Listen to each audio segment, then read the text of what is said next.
With our second guest, Tokunbo Akinkoyumi Jr., Editor-in-Chief of Test Business, is joining me right now from Lagos. Hello, Tokunbo. Good morning to you from Abuja.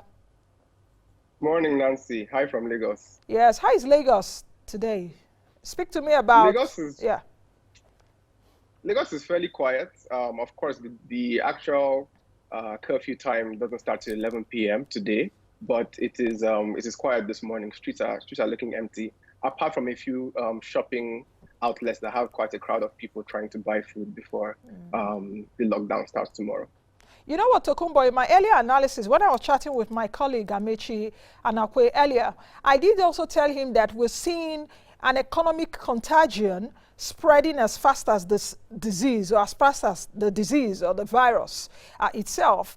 We are seeing that coronavirus is spreading and weighing heavily on major economies. Lockdown, close to 180 or 190 countries around the world are suffering this right now. Let me have your response, or what's your examination of the damage mechanism so far, the policy response to the damages so far here in Nigeria. Earlier on, I did reel out for our viewers, the Billionaires Club is out. They're having a party of Naira spray and all of that. So what's your own examination of the policy response? So Nancy, as you mentioned earlier in the show, Nigeria is currently facing a double whammy in that, there's a fight on the front with regards to the actual spread of the virus, and there's the fight with regards to the economy.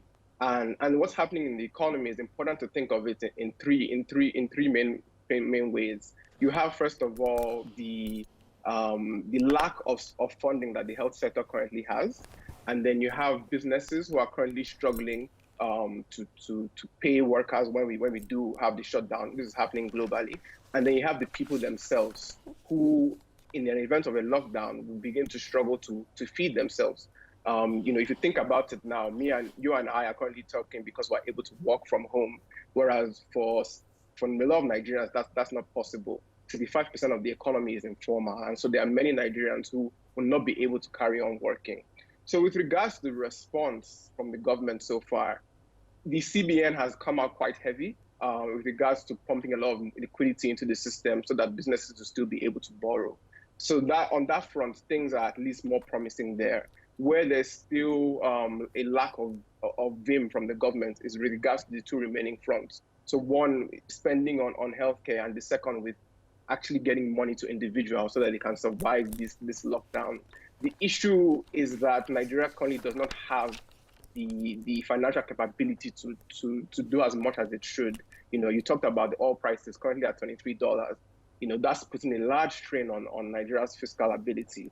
And so we currently have not responded in the appropriate way that's needed. If you think of other countries, people are spending close to 10% of GDP. The UK, the US, India had to send around $26 billion to the most vulnerable population. Nigeria, to do anything of that magnitude would mean we have to spend trillions of naira, which we do not have. And so, the only options we have now is either to borrow, or as people have actually been talking about recently, is actually considering printing money, which I can talk about later. Yes, let's quickly jump into it, because that's my next question. In terms of, we saw Asiwaju Bola Ahmed Tinubu in a statement saying, print more money to avoid economic collapse. If you take a look at it, he may just have taken a cue from what is happening around the world in terms of quantitative easing. And let's link that to the helicopter money that is going around right now in the world. The US are giving direct checks of about $1,200 or $1,300 to their citizens. In Hong Kong, I think so too, from age 18 and above. We're also seeing money being spread through helicopters. I don't mean that literally, so that our viewers but you understand what I mean. And the presidency also came out a few days ago to debunk a rumor or fake news that has been going on that Nigerians should expect 30,000 naira so far if you have a verified BVN. So just to pose that, should Nigerians print money? How much of economic senses will be in it right now if we take a look at what's happened historically with countries that have printed money like Uganda, like Zimbabwe? Yep, good question. Well, firstly, I think it's important to understand that there are options before we get to printing money. So, for example, borrowing is one option that Nigeria should definitely be considering. The IMF is advertising support. The African Development Bank is also advertising support to that 3 billion loan. So there are options that Nigeria should be considering and taking those loans.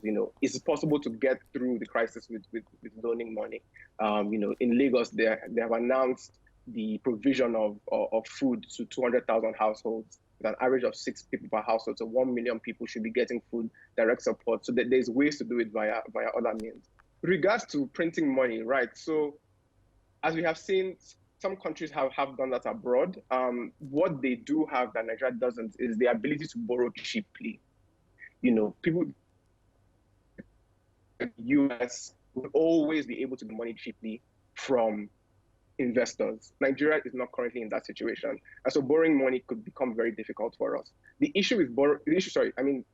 Printing money could become difficult for us. The issue with printing money is that what you do in the economy is you make available too much money chasing too few goods.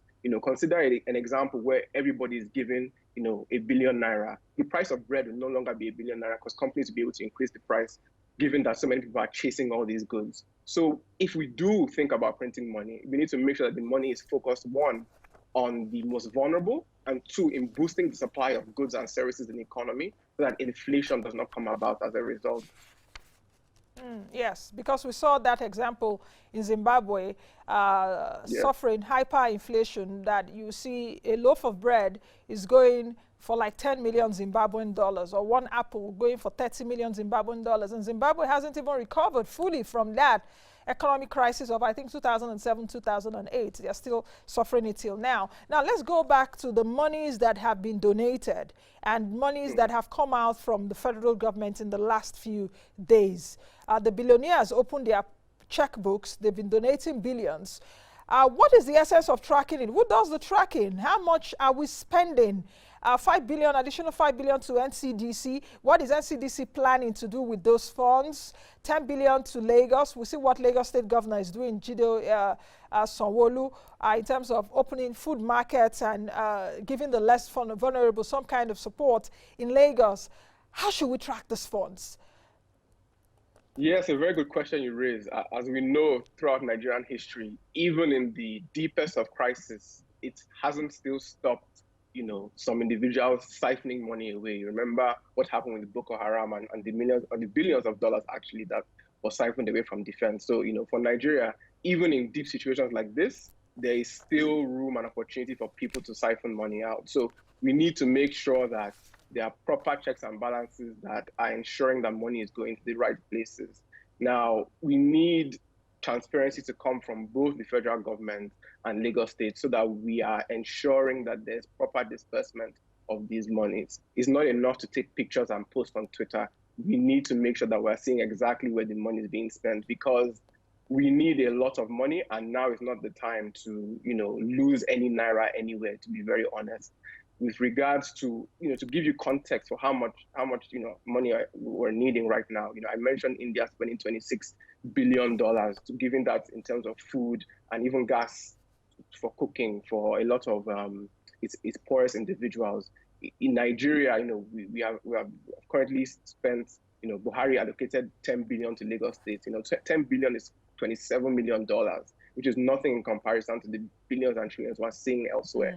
The good news with the spending from, I guess, the billionaires and the banks is that in many cases, we are seeing that the money is being spent on specific health-related equipment.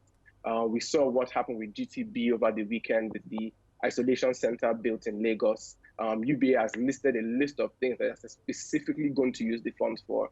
And so that makes things easier in terms of tracking the money. So all we need to do is make sure that those items that have been listed are actually coming into fruition. Who tracks the money, Tokunbo? Who does that? You, me? Who else? A very good question. And I think Nigeria needs an independent body that does this work for us, not just in coronavirus times, but always. We need to really boost transparency with regards to government spending in Nigeria. For now, it has been us, the media, the population, even social media as well. That is, we need to be more holistic about the issue with regards to tracking our spending. not just in coronavirus, but at all times, because even with Boko Haram, we've seen issues there. Now, if we take a look at, because when I was even looking at the numbers, and if we can put that card again, NNPC, the partners donating $30 million, okay, that's over 11 billion naira. So if we take a look at the billions we've gotten in the last few days, there'll be close to 30 billion naira, at least putting all that into perspective. From analysis of what we see in other countries, even in Africa, do you think that is enough? If that is not enough, how much do we need to fight the spread of coronavirus and mitigating the effect economically? And where do we get the money? Tokunbo, I hope you're following the trail of my question. Yes, I am. Yes, if that 30 billion, so far, close to 30 billion or so, have been gotten in terms of, I'm trying to nairanize, if there's any word like that, nairanize all all the monies we've gotten into, even the relief materials and all of that. Let's put it in the bracket of about 30 billion naira. If that is not enough, where do we get the money? So yes, to put it into context, to help us understand how much money we actually do need. So we are going on lockdown. If you think about what a public holiday looks like, there was a report in 2016 that showed that 15 days of public holiday cost the Nigerian economy close to $10 billion. Now, we are about to enter situations even more strict than public holidays for longer, well, at least it looks like it's going to be 15 days for starters. But as given what's happening in other countries, it's likely that the lockdown will last longer.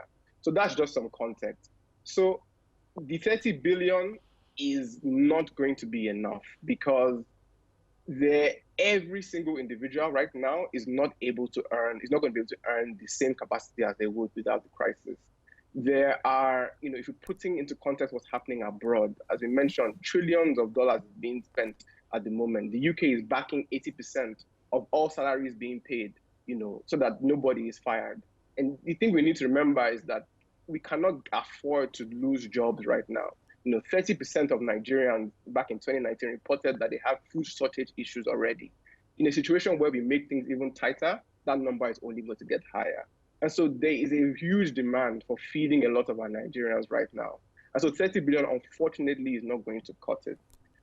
In terms of what we need to do next, it has to be one of those options: borrowing money or considering the printing avenue as well. Borrowing more likely. And I think the way to do that is to go to institutions such as the IMF, the Africa World Development Bank, to see how much we can get from them. Ghana is already asking for that money because it knows that that is the only way to plug that gap. We're not able to borrow domestically at the moment because it will cost too much with regards to interest. We have to be careful with borrowing and not borrowing at too high interest. That's the problem that we already have. So we need to make sure we're borrowing at the right rate as well. Let's take a look at the city or the state where you are in, Lagos. That Jide Sanwo-Olu, the governor of Lagos State, has been so proactive since coronavirus was first. The index case came into Lagos. Let's take a look at the palliative measures, the economic palliative measures so far. Food markets around the states, also giving some kind of food products to less vulnerable in the state.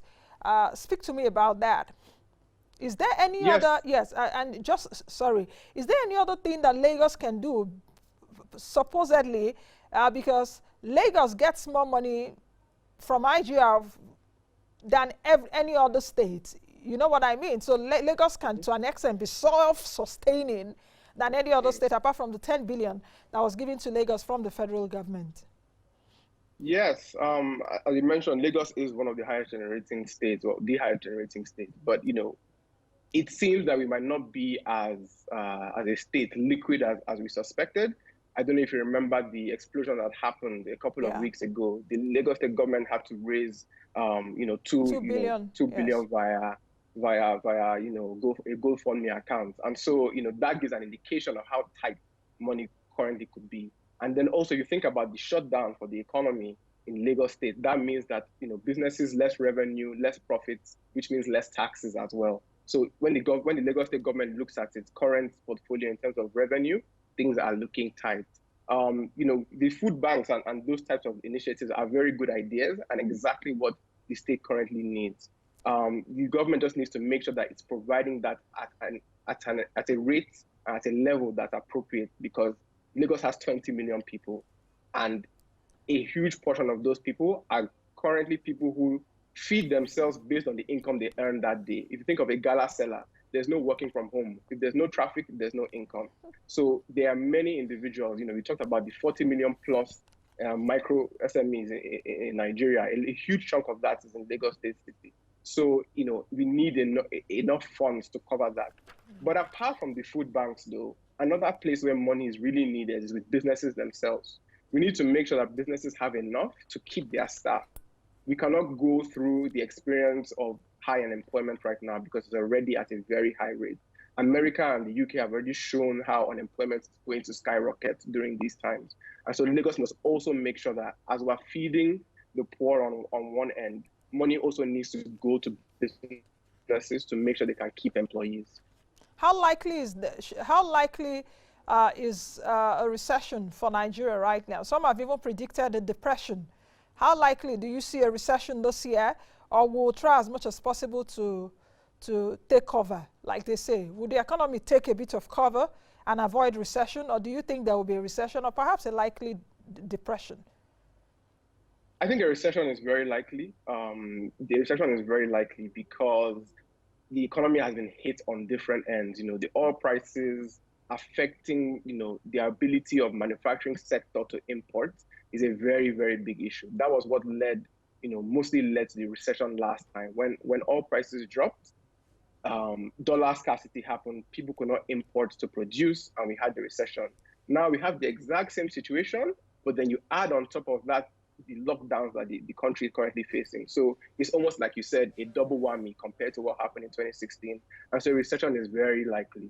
What businesses now are looking for is how to best now maneuver their way through the crisis. And so now it's thinking of how do I survive now, and how can I make sure that when I come out of the crisis, better when the virus has gone, I'm in a position where I can start to increase production and sales immediately. And so businesses right now are just trying to figure out how best to get through the situation. And that is why at Stairs, we have produced a report to help businesses to maneuver that. And also, I'm sure you've seen what we're doing on the site as well with live monitoring and also producing column page articles. It's really an unfortunate one right now for the country, in the sense that if there would be a likely recession, which I don't want to say God forbid, since we are very religious people, but from all the indications, there may likely be a recession. And that will be, I've not really heard it in the history, at least since I've been born. If there is a recession, that means we will suffer 2 recessions in less than 4 years, which will bring untold suffering to every one of us. Yes. It would be a very, very bad situation. If you remember, before the recession, Nigeria was growing at 6% on average. And since the recession, we've been growing at 2%. We haven't recovered back to those levels. And if you think of the population rate at 3%, that means GDP per capita is decreasing. Nigeria is getting poorer already before this crisis hit. We have not been able to recover back to those 6% levels. And so experiencing an even greater recession now will be catastrophic to the economy. And that is why it's important that we get the required funds to avoid a very deep recession. And that is why things like printing money are now coming into the discussion, because that's how deep it is. It's all. Yes. Tokunbo, just one last question before I leave the studio. What do you think the dimension of this crisis will look like from an economical perspective? Do you think we really have a full hang of it right now? What will be the full dimension? Or we are just also still studying it and seeing how it will all unfold? I think yes. I think we're still in a period of studying. I think the advantage that Nigeria and Africa have is that we seem to be around 2 weeks behind other countries globally with regards to the virus and the responses. And so we can use what's happening in the US, in Spain, in Italy, as a reference point to what Nigeria might face and what we need to do to avoid it. So, for example, we saw what's happened in China with factories closing.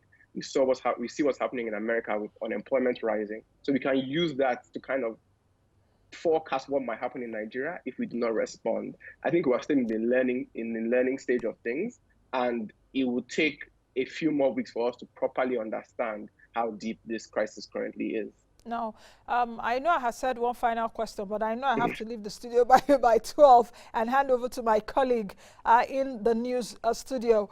But how are you seeing the handling of COVID-19 outbreak in Nigeria in terms of even the policy makers? I really do not even want to say the economic policy makers, because we saw what CBN did immediately, I think just less than 10 days ago. So in 1 week, I was invited to the CBN like 2 times in 5 days. The governor was speaking to just a few of us. I was like, there is fire on the mountain, where are we going to? But that kind of response, we've not seen it from the fiscal policy. What kind of response should we be having now? I had said earlier during my analysis that what a lot of people are expecting, and what I'm also expecting as someone that watches the space, is that even though the nation is in a lockdown, the policymakers should not really be on a lockdown. We shouldn't just be seeing the health authorities. I know we are battling a health and human crisis, but there's also an economic crisis by the side of it. They are twins now. They are all going together. So what kind of war room strategy should we be having right now, beyond even saying we've not seen President Buhari apart from yesterday that he spoke to Nigerians? I hope you understand what I mean. 100%. And, as far as we are concerned, every single ministry, regardless of where you're coming from, trade, information, communications, there should all be a holistic approach to dealing with this problem. The CBN is trying to do its bit, and everybody else should be moving with the same amount of vigor, right? Because the CBN is restricted. Monetary policy is restricted in what it can do. Monetary policy cannot give food to people on street. Monetary policy cannot provide more test kits, for example. And so every single ministry should be meeting together, be it on Skype or any other means, to see how they can constantly monitor the situation and deliver a holistic response as strong and even stronger than what the CBN is currently trying to do. Okay. Thank you very much, Tokunbo. At least we're seeing that happening in other countries. UK is doing that, even with the Prime Minister testing COVID-19 in the system. He's still doing all of that. Thank you very much, Tokunbo. I'll chat with you again in days to come. All right. Thank you, Nancy. That's the much I can be on COVID-19 watch. I hope you've been able to understand the economic perspective. We'll continue to give it to you.